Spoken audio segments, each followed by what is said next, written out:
네, 좋은 아침 모닝쇼 출발합니다. 요새 미국 증시와 우리 국내 증시의 흐름을 살펴본다면 우리 국내 증시가 한 템포 빠르게 움직이고 있고 그 흐름을 고스란히 미국 증시가 받는 것 같다라는 생각이 듭니다. 어제 국내 증시가 그동안 많이 올랐기 때문에 한 템포 쉬어갔다라고 본다면 어제 미국 증시의 흐름도 비슷하게 움직였는데요. 나스닥 같은 경우에는 어제 장중 한때 2만 달러 선까지 올라가는 모습이 나타나기도 했지만 결국에는 보합권 수준에서 거래를 마쳤습니다. 하지만 3대 지수 내에서 나스닥이 그나마 제일 강했다, 빨간불을 켜냈다라고 보시면 되겠고요. 지금 다우존스와 S&P 500 지수 같은 경우에는 일제히 약보합 수준에서 거래를 마치게 됐습니다. 그렇다면 어제는 어떤 내용들이 전달이 되었는가 한 장으로 정리해 보도록 하겠습니다. 네, 먼저 글로벌 헤드라인 기사부터 살펴보시죠. 일단 나토와 관련된 GDP 증액 이슈 바로 한번 체크해 보도록 하겠고요. 그리고 트럼프 대통령과 파월 의장의 그 싸움이 계속해서 공방이 나타나고 있습니다. 그리고 미국의 5월 신규 주택 판매 건수에 대해서도 살펴보도록 하겠고요. 지금 특징주로는 4가지 준비되어 있습니다. 엔비디아와 테슬라, 에어로바이런먼트, 퀀텀스케이프까지 체크를 해보도록 할 텐데 반도체 지수 어제도 1% 가까이 솟구쳤습니다. 사실 마이크론의 실적이 발표가 됐는데요. 장마감 이후에 발표가 됐고 어제 종가 기준으로는 하락한 채 거래를 마쳤지만 시간의 거래에서는 지금 상승하고 있다는 내용까지 살펴드리도록 하겠습니다.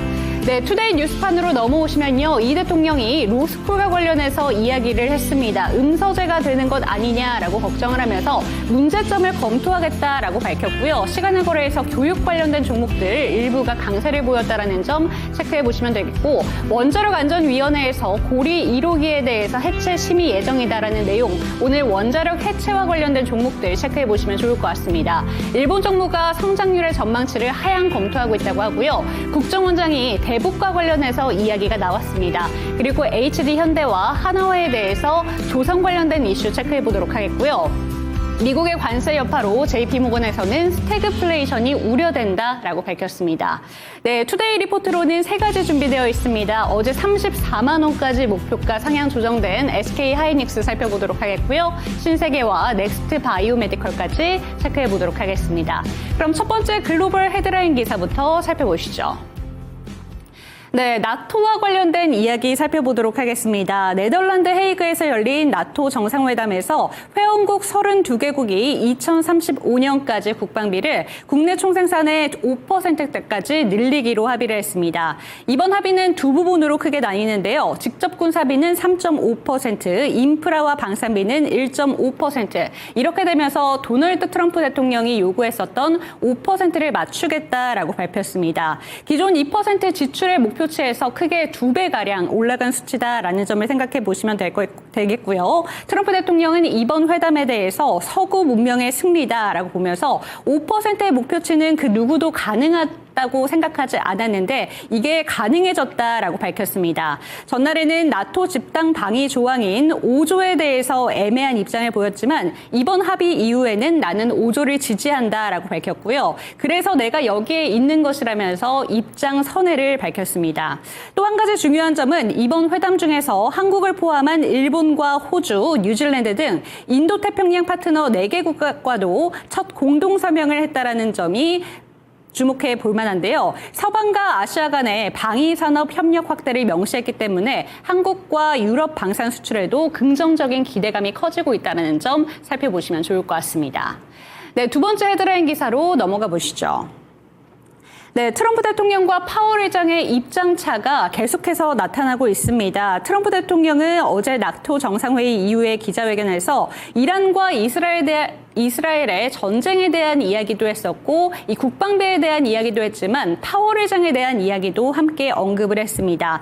그는 끔찍한 인물이다라고 이야기를 하면서 강하게 비판을 했고요. 후임으로는 3-4명 정도가 거론이 되고 있다라고 밝히기도 했습니다. 그는 그러면서 경제는 아주 좋고 관세 수입도 넘친다며 인플레이션이 생긴다면 그때 금리를 조정하면 된다라고 이야기를 하게 되는데요. 반면 파월 의장은 어제 청문회에서 관세가 물가에 미치는 영향을 판단하는 것은 상당히 어렵다면서 이 통화 정책에 실패를 하게 된다면 국민이 감당해야 되는 부분은 상당히 오랫동안 지속될 것이다라고 이야기를 하기도 했습니다. 뿐만 아니라 IORB에 대한 폐지 주장도 일축을 했는데요. IORB는 시중 금융기관이 연준에 예치하는 지급 준비금에 대해서 받을 수 있는 이자를 의미합니다. 최근 일부 정치권에서는 이자가 너무 높다라고 비판을 하게 되면서 이 IORB를 폐지해야 된다라고 얘기를 했는데요. 연준이 이 금리를 조정하고 통화 정책을 조정하는 데 가장 핵심적인 기능을 하고 있는 게 이 IORB이기 때문에 파월 의장은 이에 대해서 폐지하는 것을 일축했다는 뜻을 밝혔다는 점 체크해 보시면 되겠습니다. 그리고 한 가지 더 중요한 이슈가 있었는데요. 바로 대형은행의 레버리지 규제를 완화하는 계획을 밝혔습니다. 해당 소식으로 인해서 어제 JP모건과 시티은행과 같은 은행 종목들의 주가는 상승했다는 점 기억하시면 되겠습니다. 네, 다음 헤드라인 기사도 살펴보시죠. 네, 마지막 헤드라인 기사로는 미국의 5월 신규 주택 판매 건수 살펴보도록 하겠습니다. 지난달에 미국 신규 주택 판매가 62만 3천 건으로 집계가 됐는데요. 이는 예상치였던 69만 채를 크게 밑도는 수치이고요. 전달보다도 13.7% 크게 줄어들었습니다. 하지만 판매 감소에도 불구하고 중간 판매 가격은 전달보다 3.7% 상승했고요. 재고는 50만 7천 채로 늘어났습니다. 전문가들은 현재 속도로 본다면 앞으로 10개월 후에는 이 주택 심리 지수가 크게 꺾일 것이다 라고 전망을 했습니다. 네, 넘어가서 특징주 살펴보도록 하겠습니다. 네, 첫 번째 특징주로는 어제도 필라델피아 반도체 지수가 1%대 크게 상승을 했습니다. 1% 가까이 상승한 그 대표적인 중심에는 엔비디아가 있었다라고 보시면 될 것 같은데요. 엔비디아는 간밤 4%대 크게 상승하게 되면서 다시금 시총 1위 자리를 탈환하게 됐습니다. 종가 기준으로 사상 최고치를 기록한 엔비디아였는데 이는 4월 저점 대비 무려 63% 급등한 것입니다. 이 마이크로소프트를 제치고 이렇게 엔비디아가 시총 1위 자리를 탈환할 수 있는 이유에는 월가의 기대감이 계속해서 올라가고 있기 때문입니다. 루프캐피털은 생성형 AI 확산에 따른 수요 급증을 이유로 엔비디아의 목표 주가를 기존 $175에서 $250까지 크게 상향 조정을 했고요. 엔비디아 회사 측에서는 클라우드 업체와 대형 기술 기업들을 점검한 결과 GPU와 AI 가속기의 수요가 예상보다 빠르게 움직이고 있다라고 점쳤습니다. 특히나 CPU가 아닌 GPU 중심의 컴퓨팅 지출이 오는 2028년까지 약 2조 달러로 전망이 됐다라는 점까지 기억해 보시면 좋을 것 같고요. 한편 마이크론의 실적이 장마감 이후에 공개가 되면서 지금 애프터마켓에서 마이크론의 주가가 오르고 있습니다. 애프터마켓에서 장중 한때 4%대까지 마이크론의 주가가 움직이기도 했는데요. 지금 현재 구간에서도 플러스권에서 움직이고 있다는 점 살펴보시면 되겠습니다. 그런데 마이크론은 본장에서 0.52% 하락을 했는데 시간의 거래에서는 호실적이 나왔습니다. 매출과 EPS 모두 시장의 전망치를 크게 웃돌았다라는 점을 체크해 보시면 좋을 것 같은데요. 다음 분기인 회계연도 4분기 가이던스조차도 EPS 전망이 2.65달러로 예상치인 2.03달러를 상회했고요. 매출 전망도 104억에서 110억 달러로 98억 달러를 웃돌게 됐습니다. 세부적으로 본다면 매출 부분에서 D램 매출이 사상 최고치를 기록을 했는데요. 특히나 HBM 매출이 전분기 대비 거의 50% 가까이 성장을 하게 되면서 호실적에 기여를 했습니다. 그리고 데이터 센터 매출 같은 경우에는 2배가량 성장을 했다라는 내용이 나오면서 앞으로도 마이크론의 실적은 우상향할 것이다라는 기대감이 반영이 되고 있고요. 지금 애프터마켓에서 마이크론의 주가 상승한 채 움직이고 있습니다. 네, 지금 마이크론의 실적 발표 이후에 주가 흐름 한번 살펴보도록 하겠습니다. 종가에서는 0.52% 하락했었던 마이크론이었는데요. 지금 애프터마켓에서는 0.53%까지 크게 올라가고 있다는 점 살펴보시면 좋을 것 같은데요. 약간의 탄력은 주춤하고 있다는 점 살펴보시면 되겠습니다. 네, 넘어가서 두 번째 특징주로도 살펴보시죠.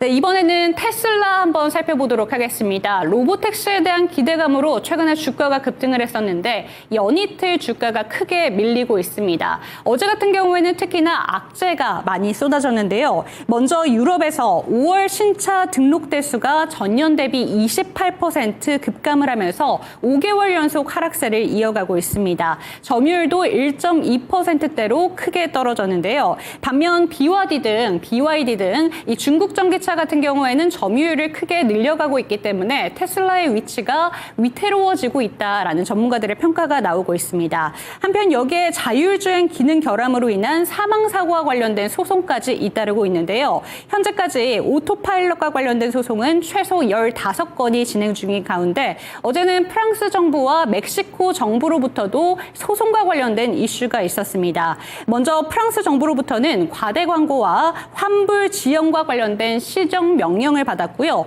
멕시코로부터는 스페이스 X와 관련된 로켓이 이 멕시코의 환경을 오염시키고 있다라는 내용과 관련해서 법적 대응이 예고가 됐습니다. 해당 소식으로 인해서 지금 테슬라의 주가는 간밤 4% 가까이 밀리면서 지금 종가 327달러에 지금 하락한 채 거래를 마쳤습니다.